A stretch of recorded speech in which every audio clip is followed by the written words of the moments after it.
adalah bulan misi.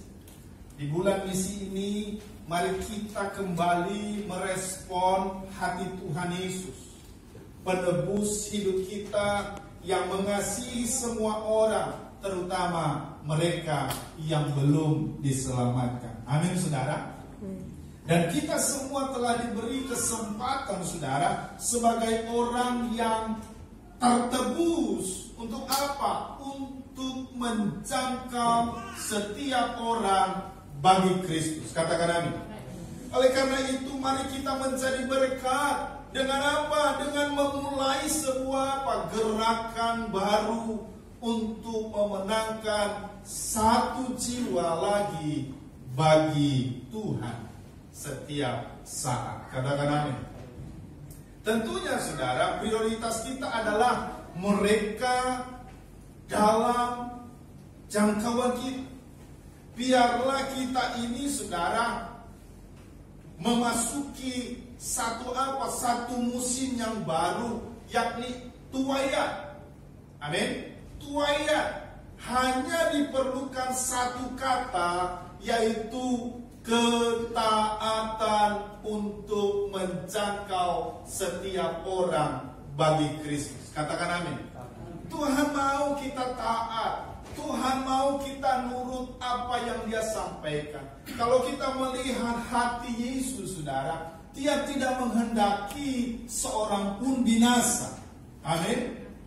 Di dalam 2 Petrus pasal 3 ayat 9 berkata demikian, bahwa Tuhan tidak menghendaki seorang pun binasa, karena Ia menghendaki supaya jangan ada yang binasa, melainkan semua orang berbalik dan bertobat.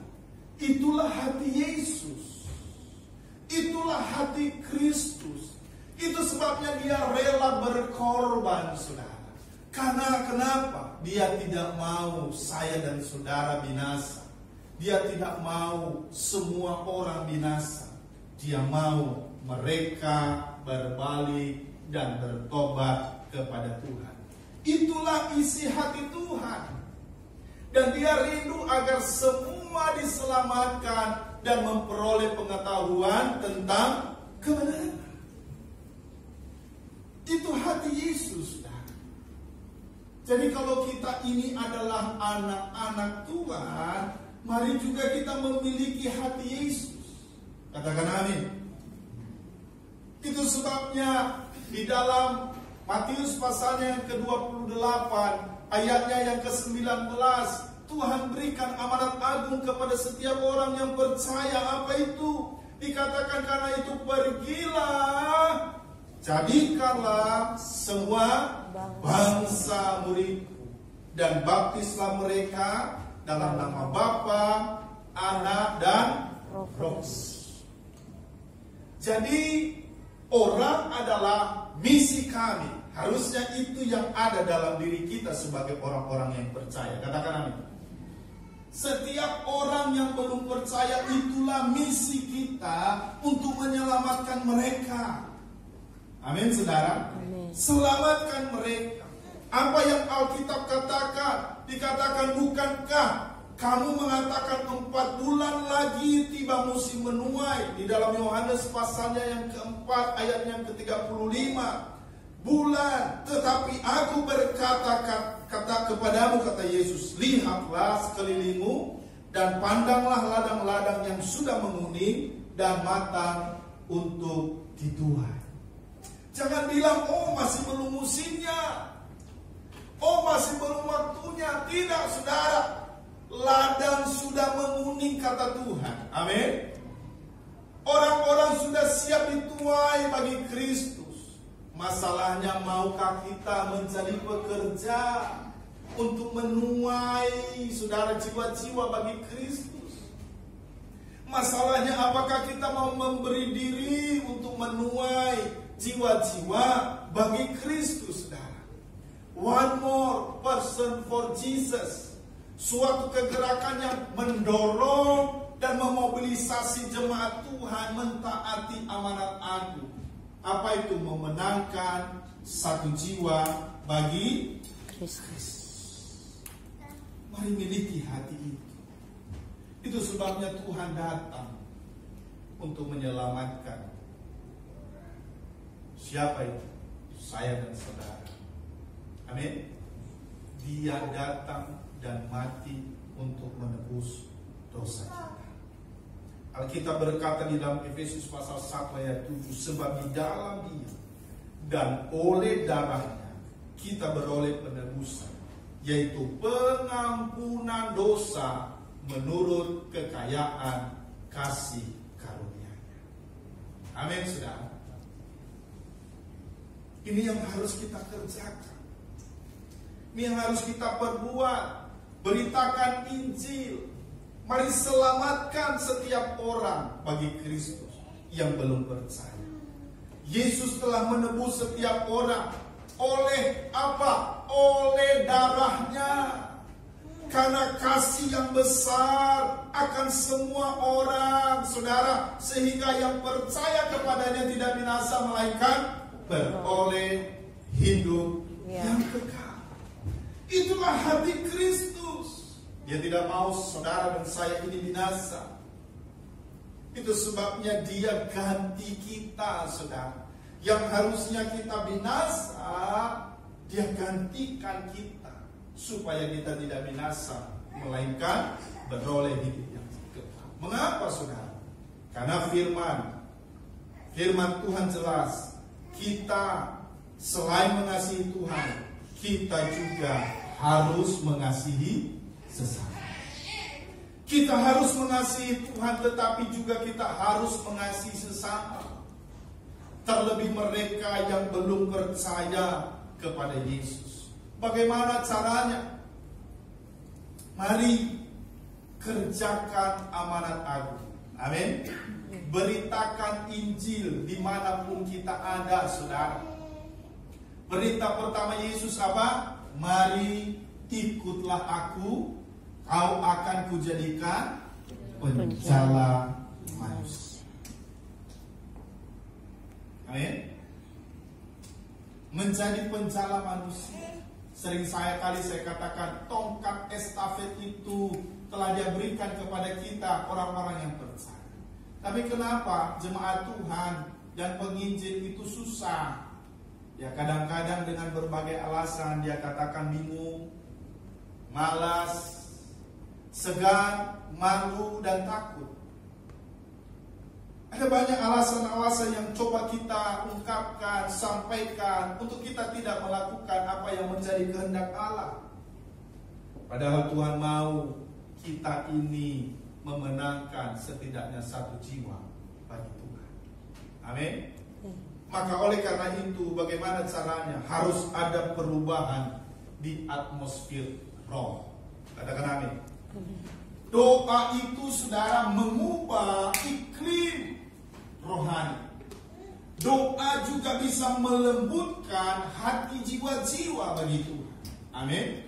Kita hidup di zaman di mana atmosfer roh atas bangsa-bangsa, kota-kota, sekolah-sekolah, tempat kerja, dan komunitas telah mengalami kerusakan moral, saudara.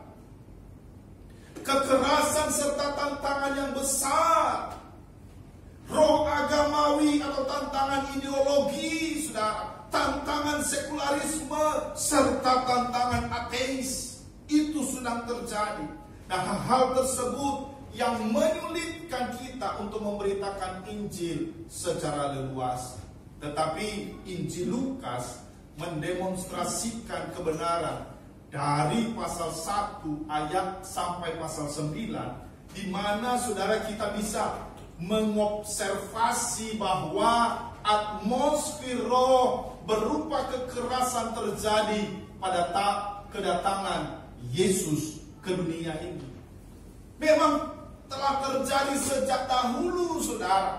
Atmosfer roh tersebut untuk menghalang-halangi orang percaya datang kepada Tuhan. Amin. Untuk menghalang-halangi orang untuk percaya kepada Kristus. Ketika Kristus datang ke dunia pun, saudara, roh-roh jahat tidak senang, tidak menyukai dan coba menghalang-halangi. Ketika kelahiran juru selamat dunia terancam oleh pemerintahan Herodes, iblis memakai Herodes untuk menghalangi kedatangan juru selamat. Yesus ditolak, pelayanannya di Nazaret juga demikian, di tempat di mana dia dibesarkan, dia ditolak. Oleh karena itu, saudara, doa bisa mengubah iklim rohani. Katakan amin. Mari berdoa sungguh-sungguh. Kita tahu dalam Alkitab bagaimana Yohanes Pembaptis, saudara, melakukan pelayanan, tetapi banyak juga hal-hal yang dilakukan oleh iblis. Bahkan nyawa Yohanes Pembaptis pun menjadi taruhan. Yesus tidak dapat mengajak orang, terutama para ahli Taurat dan Farisi yang hatinya keras. Iblis berupaya untuk menyingkirkannya, saudara, serta berusaha membunuhnya. Itulah yang terjadi. Maka kita harus melakukan apa? Pelayanan doa.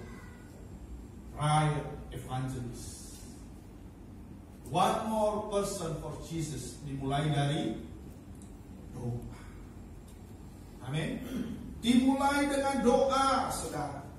Kabar baiknya adalah Yesus menghabiskan lebih banyak waktu untuk berdoa, mempersiapkan murid-murid dan melayani untuk apa? Kesembuhan, pembebasan dan kelepasan bagi mereka yang dikuasai oleh roh-roh jahat. Maka inilah yang harus kita kerjakan. Dimulai dari mana? Di rumah. Di mana lagi? Di sel group. Di mana? Di gereja. Mari doa. Di sekolah, di kantor, dimanapun kita ada. Mari berdoa. Amin. Katakan kiri kanan, ayo berdoa. Ya berdoa. Ya. Bilang bro, berdoa. Gitu. Amin, saudara. Harus berdoa. Tadi lagunya, mari semangat, semangat, semangat. Amin. Mulai dari doa. Kalau doanya aja gak semangat, bagaimana semangat memberitakan Injil? Doa. Saya dan keluarga setiap hari doa. Ya. Dari jam 11, setengah 12 kita sudah doa. Tapi pagi saya sendiri doa. Ya.